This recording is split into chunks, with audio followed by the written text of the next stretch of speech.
We are here in the brand new studio in our new place. We moved. I know for the folks on YouTube, they haven't seen us. They haven't seen me. They haven't seen you in quite a while because we've been moving. And I didn't go live for a long time. I definitely wasn't editing videos for them. So we are back. We're starting up. So Keegan, welcome to the new studio for the very first time ever. This is an honor, really, to have you. This is a major upgrade. Got an air vent. So we got an air vent. It's a much better space. The only issue, sometimes, fingers crossed, is the internet sucks. But aside from that, everything's great. Okay. So, anyways, today I brought Keegan in because she is not a giant hip hop rap fan or whatever, but I have forced her to look at some of the independent artists who do various types of music, but specifically like Tom MacDonald and stuff like that, where there is some rapping and it's outside of Keegan's typical genre, but the messaging is there. So I'm just like, I want to know how you feel about the messaging, and then hopefully you can forgive the sound that you hate, basically. Is that about right? Yeah. I mean, some of them are comboed enough or more of a hybrid, so it's fine. Right. And so anyways, I haven't had you in here in a while, and you haven't heard, as you said to me, any real Tom MacDonald music recently.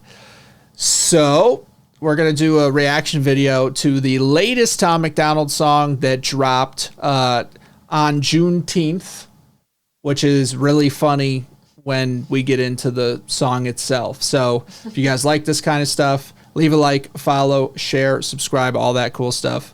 And yeah, we'll get right into it.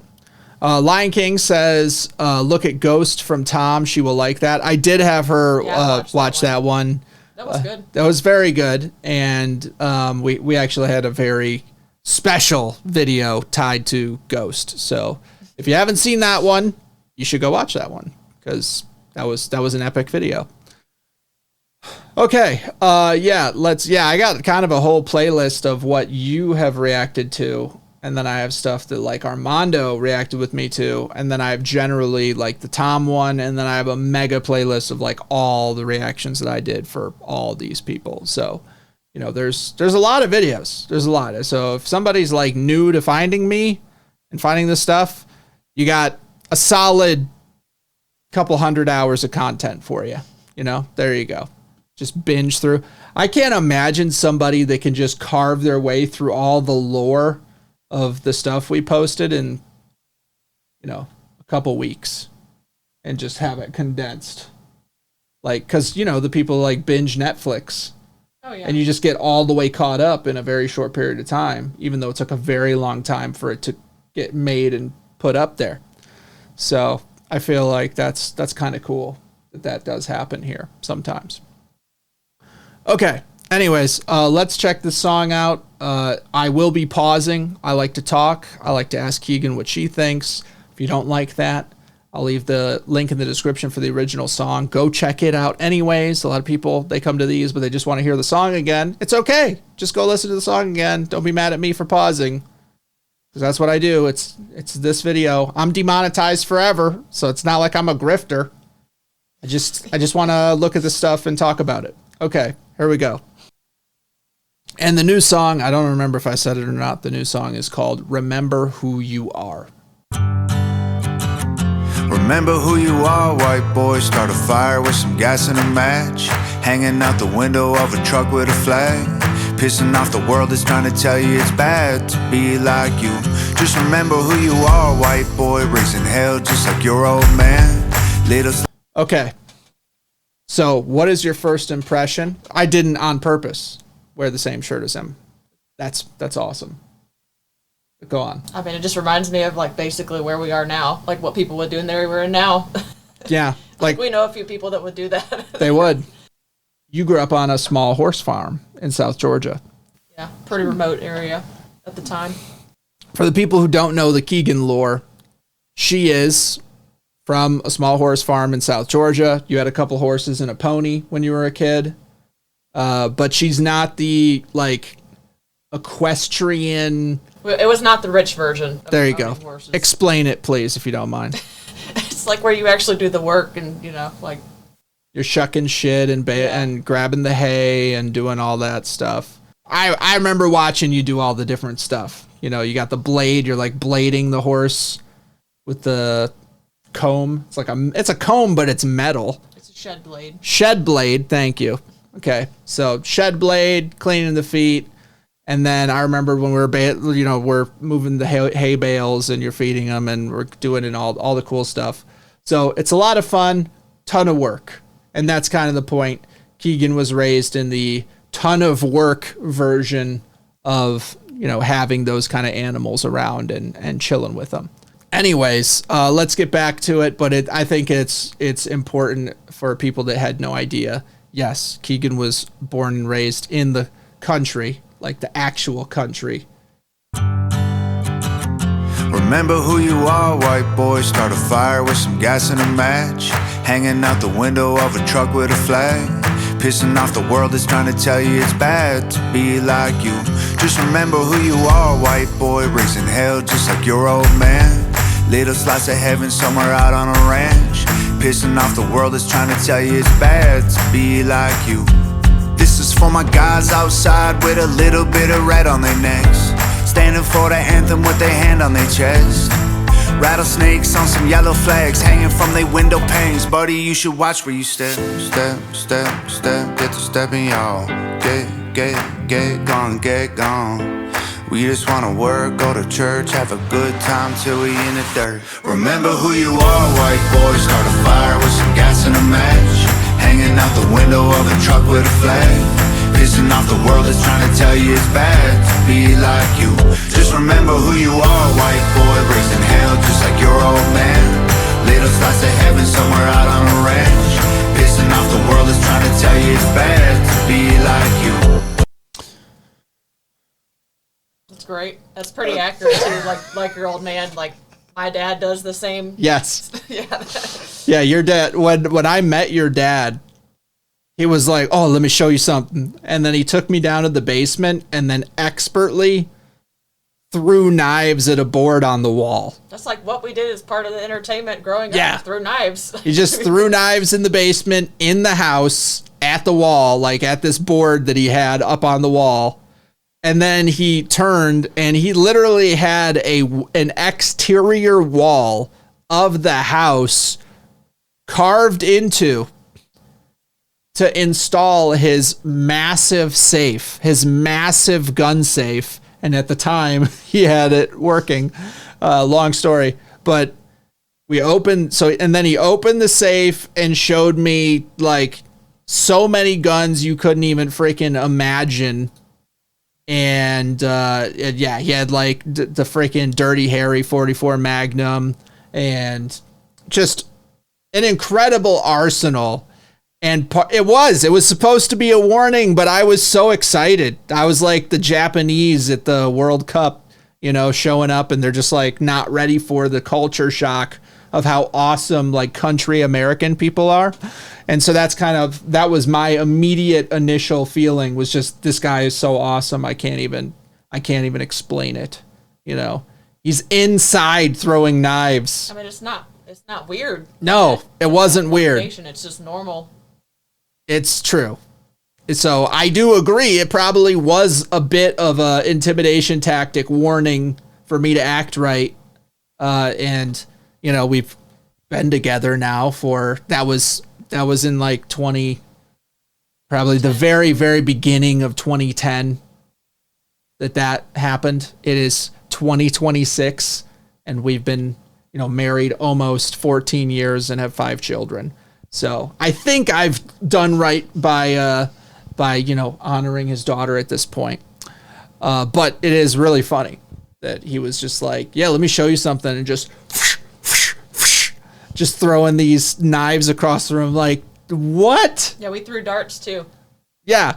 We had a dartboard in the dining room. We threw darts. That's right. So in the dining room, you had the dartboard. Basement was knives. And the basement was knives. Because, it's a little dangerous to be up in the main area throwing darts across people. You learn the safety of it. You're not like, you look before you throw. I love that his dartboard, it's put up in a spot where it's a continuous like traffic zone. So so you literally do have to make sure people aren't crossing it as you're throwing darts.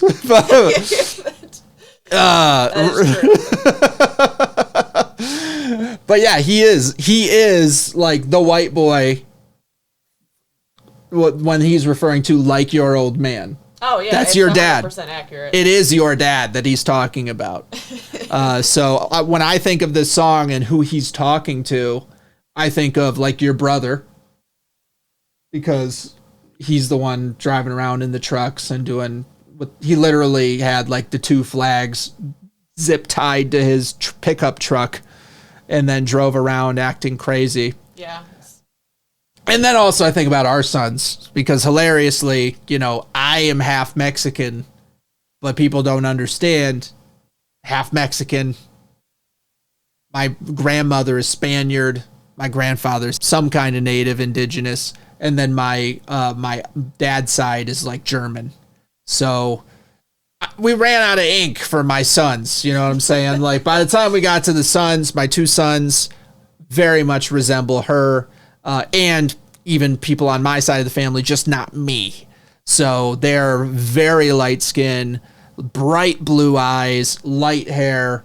And when he's like saying, remember who you are, white boy, talking about culturally American things, and how the world says it's bad to be like you, I think of them as the people that the world is saying are evil inherently, just born evil. Well, and they're not even pushing it on other people. They're just like, leave me the hell alone. Let me exist and be crazy by myself out here. Like, no. Yeah, that is funny though. That, like you said, I want to be out here and be crazy by myself and leave me alone. So that's such a great description of your dad. Yeah. So yeah, Keegan's dad is goated. It's just for the record, as you guys to know. All right, let's run back a little bit. Pissing off the world is trying to tell you it's bad to be like you. This is for the guys who gon' fight to be free till the cops come around, who never let the flag that they wave touch the ground. Metal sign on a fence post, no trespassing allowed. And this is for the ones who don't run, reading Bibles, loading guns. They know what they gotta do and they know how to get it done. All the ones who learning lessons till the day they get to heaven. If you ain't one of us and get to stepping. Step, get to stepping, y'all. Get gone. We just wanna work, go to church, have a good time till we in the dirt. Remember who you are, white boy. Start a fire with some gas and a match. Hanging out the window of a truck with a flag. Pissing off the world that's trying to tell you it's bad to be like you. Just remember who you are, white boy. Raising hell just like your old man. Little slice of heaven somewhere out on a ranch. Pissing off the world that's trying to tell you it's bad to be like you. I remember when my sister had her boyfriend come over for like it was some party, some family event. And then your brother tried to wrestle me. And I ended up like choking him out on the couch in front of a bunch of strangers. Yeah, 100% deserved it.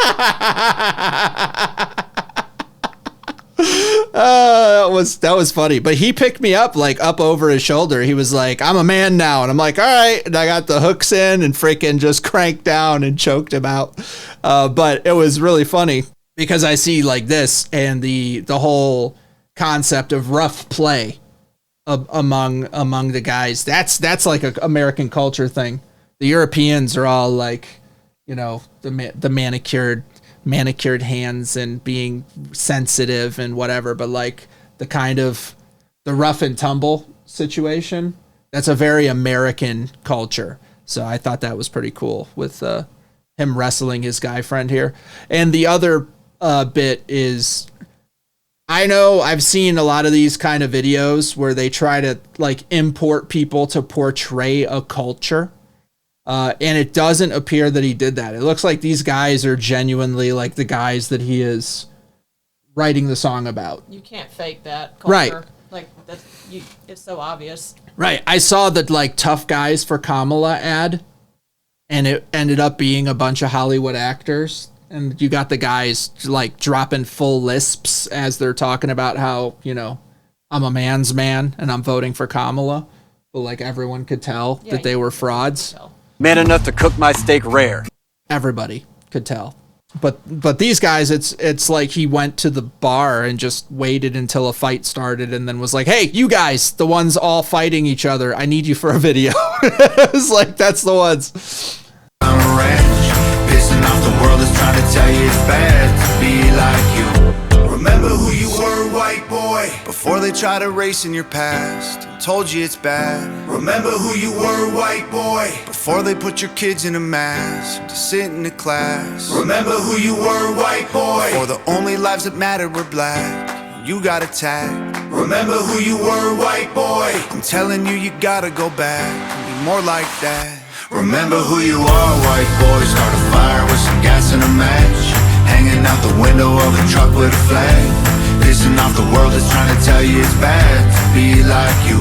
Just remember who you are, white boy. Raising hell just like your old man, little slice of heaven somewhere out on a ranch, pissing off the world that's trying to tell you it's bad to be like you.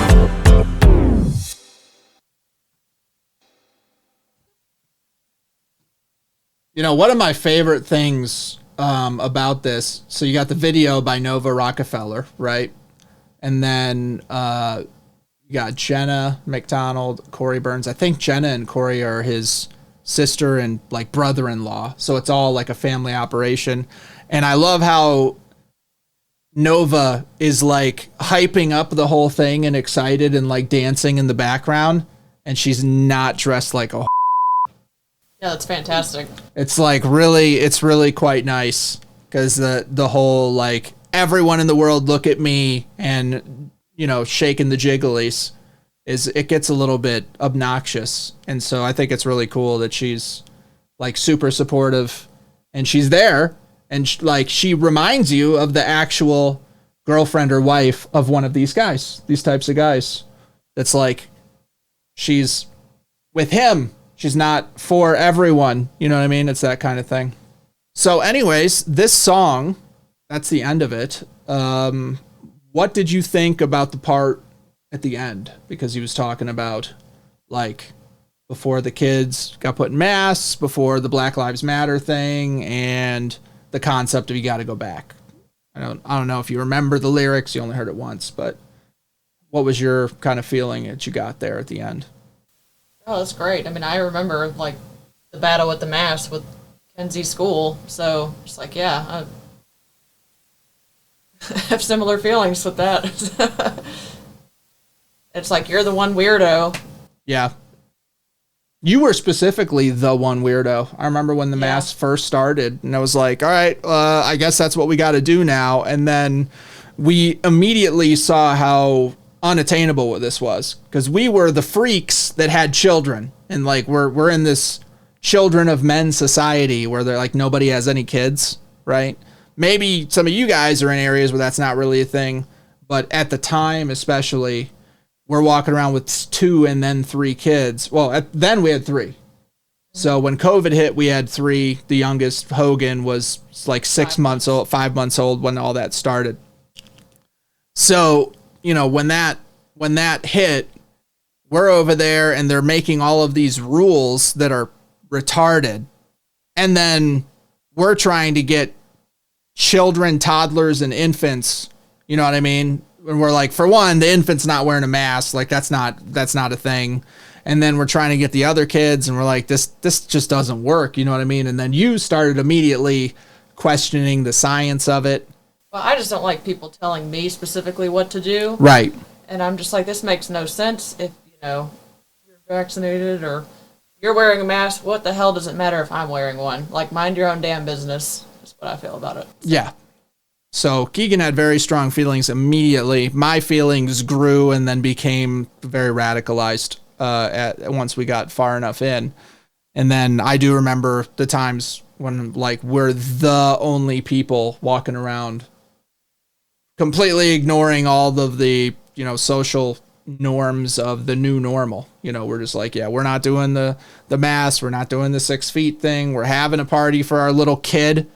So we're not gonna shut down every type of living for our new growing family to supposedly make these people's grandparents immortal, which is kind of the promise that these idiots were buying into. Is like, oh, grandma and grandpa will never die if I just give up all of my freedom. It's like, dude. Well, they can do what they want. I don't care. But right. When they tell me, and specifically our 5-year-old at the time, that she has to wear a mask at school. Yep. That's when we had problems. Yep. Yeah. So it got pretty heated, and we got thrown out of some places. I got us thrown out of some places. Sorry about that, but I'm not sorry that I did it, but I am sorry that we had to go through it because it sucked.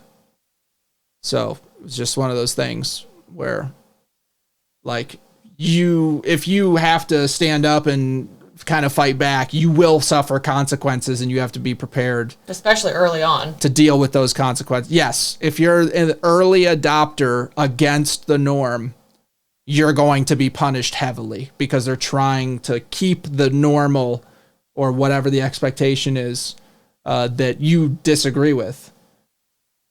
So if you're one of the first ones to go, you're going to get your ass kicked for it. And we got our asses kicked a bunch because, it felt like the whole world was in this trance, and you're like the one person not in the trance, And I mean this like as a general, because probably a lot of people who would watch this are the person in their group that was not in the trance, and you're looking around like, what kind of Twilight Zone nightmare am I in, where all these people are like double talking, they're saying stuff that doesn't make sense and like truly believing things, and you're just like, what? Like, you're bought into this? Like, you don't instantly know all of this is crap? So Dagnar says, I got in a physical fight over masks. I believe you. I totally believe you. Yeah. No, I got in a lot of trouble over it. But I love that he incorporated that into the song just to remind everybody, because we have this like TikTok brain where people forget stuff that just happened. And like, I didn't forget COVID. I did not forget what they did. I did not forget what the left wing believed. I did not forget.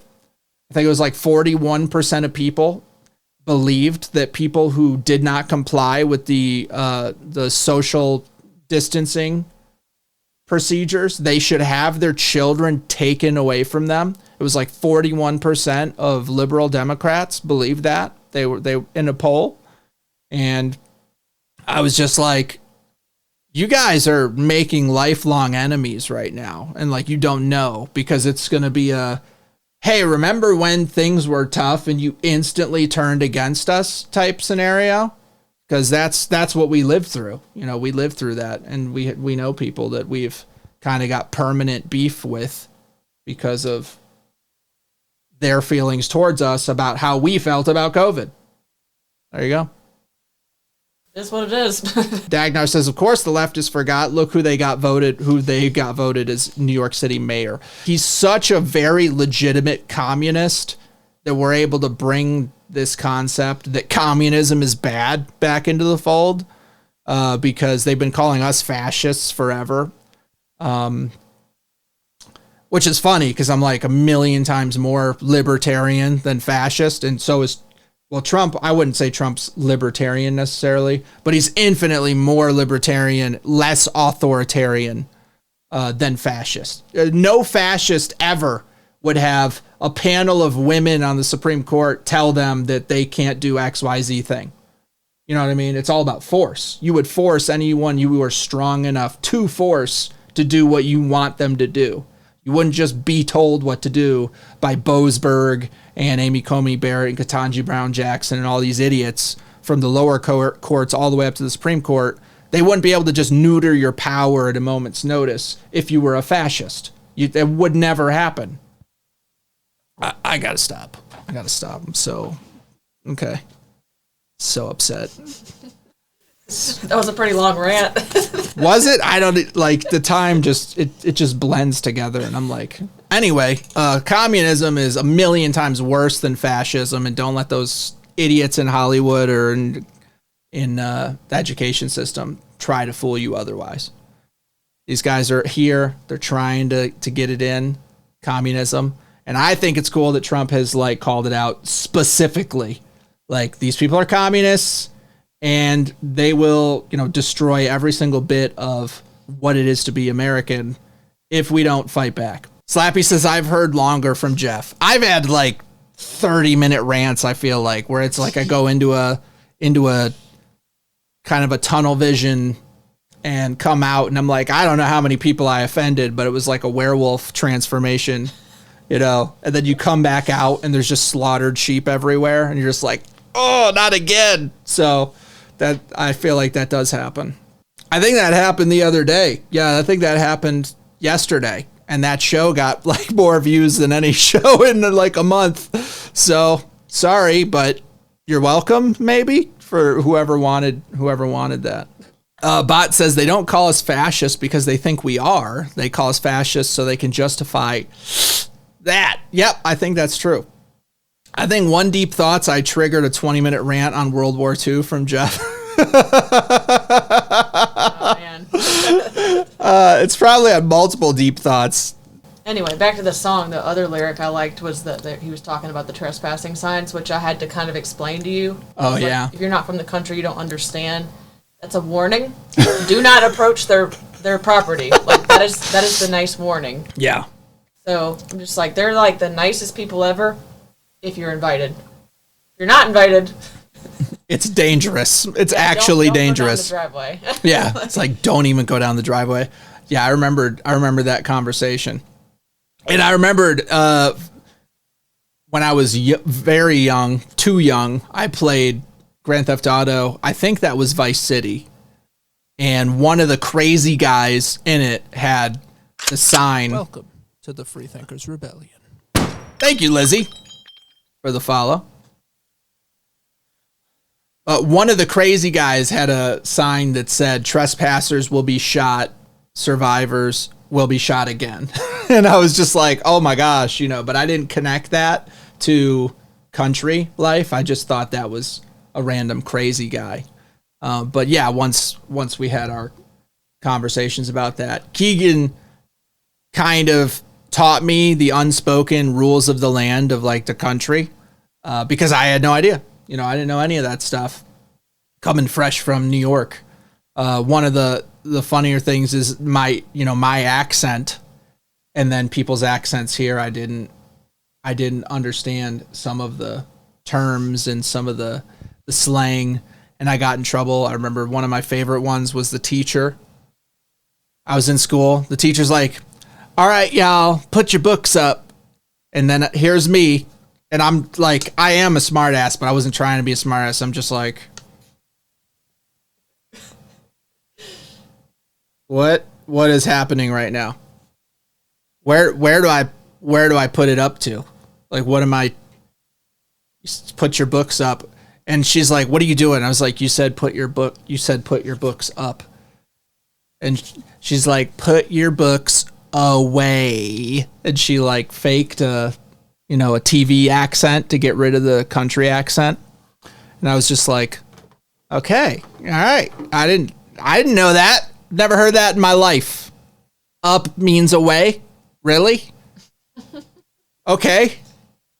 So I'm freaking, I'm 17. You can't tell me anything. And then I'm learning this kind of stuff. Never heard anyone say buggy for a shopping cart. They're like, all right, I'm going to get a buggy. And I'm like, a what? Like a horse and buggy? A horse and buggy? What are you talking about? Like, what's happening right now? So, yeah, I know. Ted lashes and 4 hours in the hot box for these transgressions.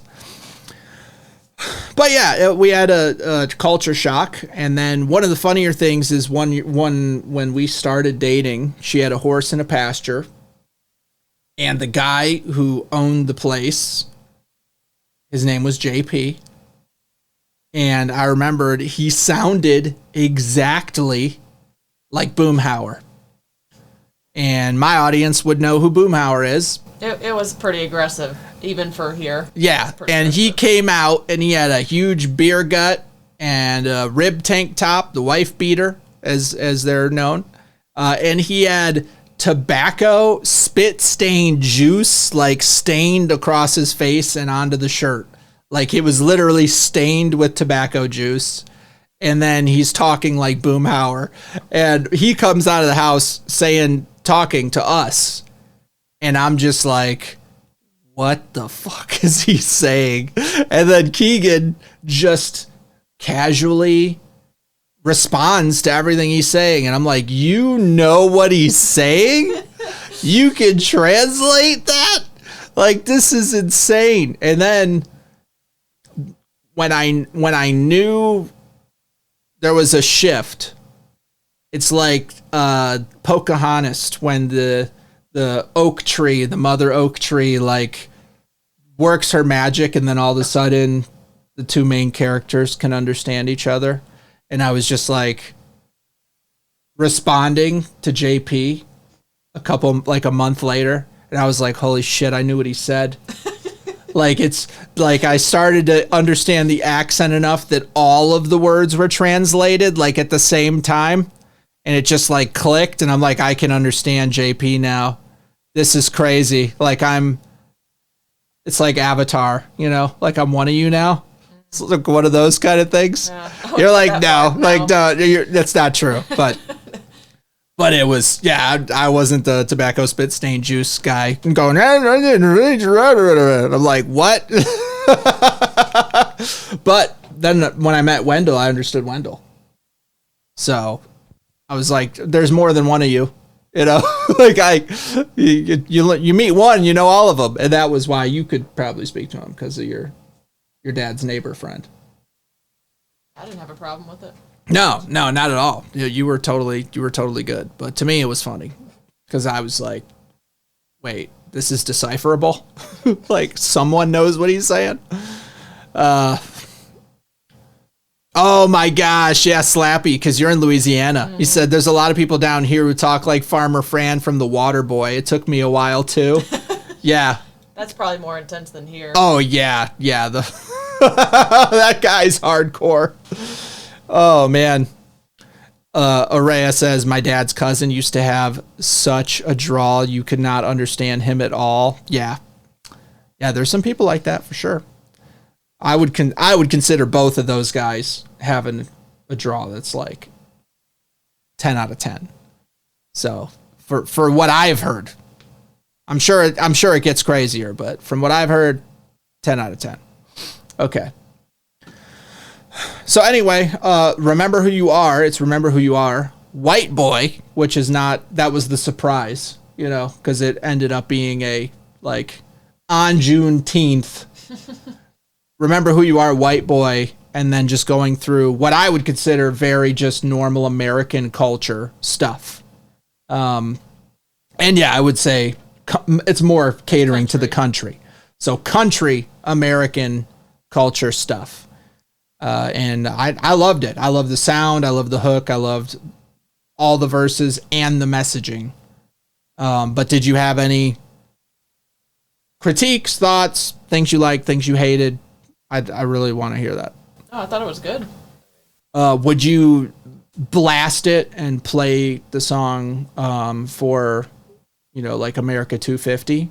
Or is it one that like you listen to and you're like, oh, okay, that's good, and then I think the music was good. I think it sounded good too. Okay, because I feel like this is like designed to be an anthem for the current party that's about to happen, instead of just like the lyrics being good and stuff. Right, like it's designed for you to make like hype edits of America with this playing and stuff like that. You know what I mean? No, I think it was really good, and I like that. Like it's kind of going against the whole shame thing of just like, you know, they say being who you are and all that. It's like, why is it not okay to be who you are as a country white person?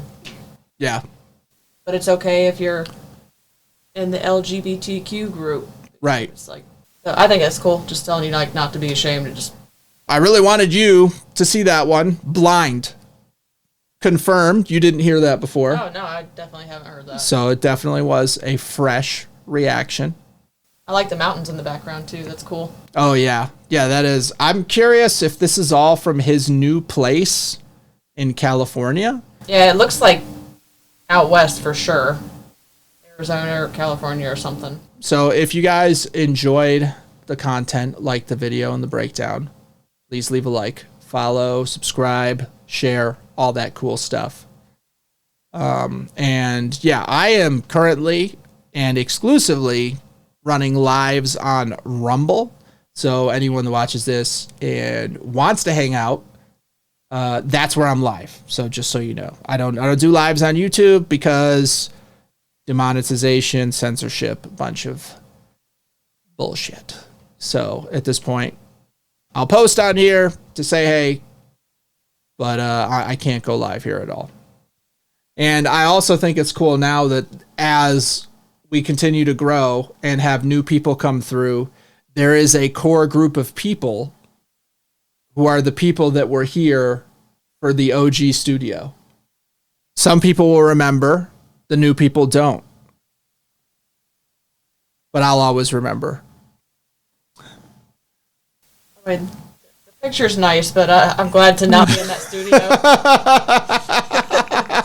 I'm not really sad about it. Yeah, it's like I'm not really sad. She's not really sad about it.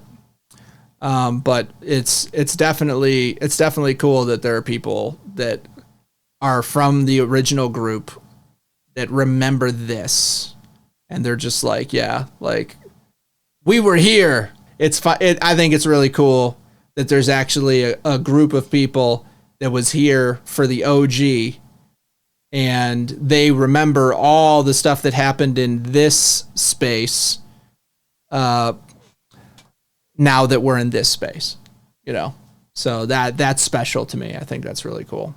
Cap says, always remember the studio where Keegan gets stuck in the trap of fart corner. I really did not like being trapped in the inside of a narrow hallway. Well, that is funny because like right now you have a great egress out and around. Even if I was on this side, there's all this area to walk behind. Right. Like there's a lot of other space. Good thing we got the picture, right? I mean, you can see this is pretty representative. The aerial shot? What are you talking about? So that you could see the space. Oh, shit. Yeah, Keegan's going to give me hell forever because I was supposed to get like one of the kids to come by and take a picture of us in the studio from like the side so you guys could see it. Because it doesn't look that bad in this shot, but yeah, like, it's way worse in real life than in this shot. Behind your chair. Right. It was terrible. I mean, you're getting choked in every space from that side, from the front, and from the back. So it was crazy. So I have it immortalized in this form. This is a video. You got the storm clouds going up above, and then you got the fading, rotating light of that light box. So I have the video forever if I ever feel nostalgic and want to go back to the old studio. But this is a much, much better setup for us currently. And way better with a guest. I mean, this is so much better for a guest. I mean, it was so oppressively uncomfortable. I can't believe Armando spent that many hours in there. Like, you guys have to know how much Armando just loved the game. Yeah, seriously. Like, to put up with the studio. Like, he, you know, I'm not trying to date, you know, put a date on him or anything. Most people his age are not trying to go in a 90-degree oven for 4 hours and do what we did. Very impressive. It was very impressive. Okay, it was that. Like one Sunday a month. He was like, all right, I'm ready. I brought water. I brought whatever. Like he knew we were going to be literally cooking. Yeah, Armando's awesome. So Armando, yeah, like so much love to Armando for that. But yeah, the kitchen. Let's talk about the kitchen for a second. Fantastic. The last kitchen was an abomination. And there's a bunch of video footage of the last kitchen, and you guys saw it was a freaking hallway. It was a hallway, and it had a shallow sink, and the damn dishwasher or the laundry was in the kitchen. So it's like it was one step above a trailer, like an RV kitchen. You know what I'm saying? So Keegan's a legitimate cook. I'm just saying, like, you cook, you bake, you make all this great stuff, and it was the worst kitchen for the best cook combination. You know, like the level of your cooking versus the shittiness of the kitchen was insanely lopsided. And then I see all these people with the really nice kitchens, they can't cook at all, and it's really frustrating. So I feel like we're not quite fair yet. I think you should have like a Paula Deen kitchen full of butter and racism. But it's a lot better. Says, does Keegan have the sourdough start going now? No, we haven't got to that. Yeah, maybe soon, but no, I haven't done that. Maybe soon, really. I'm not. Like tomorrow? What do we need for that? It's literally flour and water. I think I don't really know the process with it, but you're supposed to like feed it and stuff. And... I'm good at taking care of pets. I can help. Tomorrow. So we'll talk about it. I'd have to educate myself about that. All right. I've heard about people saying that they had like starter that their grandma made like 70 years ago. Yeah. I don't understand how grandma could make the starter 70 years ago if you use the starter. So water, flour, sugar, and yeast. I think it's pretty easy once you like understand it and get it going. But okay. We'll have to look into it because I'd be down. I could make it, and then you can make the bread. I can make the starter. Yeah, you can make the bread. Forget to feed it. So. I would die. Be like, you killed it, Jeff. You fucking killed it. Yeah. You're like, it took me like 6 months to get it this good. And then you killed it. Yeah. So if you go on we don't go on vacations. If you went on vacation, do you like have a pet sitter come by and feed your starter? I don't think you daily feed it. I think it's like weekly or something like that. Okay. I mean, I don't know. I'm just asking. This is like the flag light thing. You know, it's new information. Yeah. It's just purely from ignorance. It's like, did you feed the sourdough? Oh crap! I thought you were doing it. Exactly. You gotta get this stuff sorted out from the beginning. Because I don't know. So need a little education. Yeah, I just told you like a while back. I'm just like, I'm already feeding everybody else in the house. I don't need something else right now. I'm feeding. So that was funny. Yeah, I remember you saying that. So, but now, I mean, you got that area with all your cool ingredients on the counter. Yeah. Like she looks like a legitimate Food Network lady right now, with the way the kitchen looks. Except you're not fat. So, thank you. Do you even trust that she's a good cook? I don't know. I don't know. I know because I eat the food. It's great. Just FYI. Got the heirloom sourdough. Yeah, that's what I was talking about. The heirloom sourdough. People are, they're like, this was my mom's sourdough. I'd kill the sourdough that was like in generations. Be like, oh, I was supposed to. Actually, you know what I would do is I'd learn everything there is to know about sourdough and then like quickly make a replacement sourdough and swap out the dead sourdough for the new live sourdough. And they would ever freaking know that I killed grandma's sourdough. And now you're stuck with Jeff D's janky replacement sourdough forever. So they're like, feed it cornmeal or something. Yeah. And then every time I come back, they're like telling the story to the new people there of, this, did you know that this is a sourdough from, from Aunt Viv from, 1973. And I'm just like, oh no. Uh-oh. Thank you so much. Tomorrow is Thursday. Yep, Thursday. So I will be back for ThoughtCast at 12 p.m. Eastern Time. Have a good one.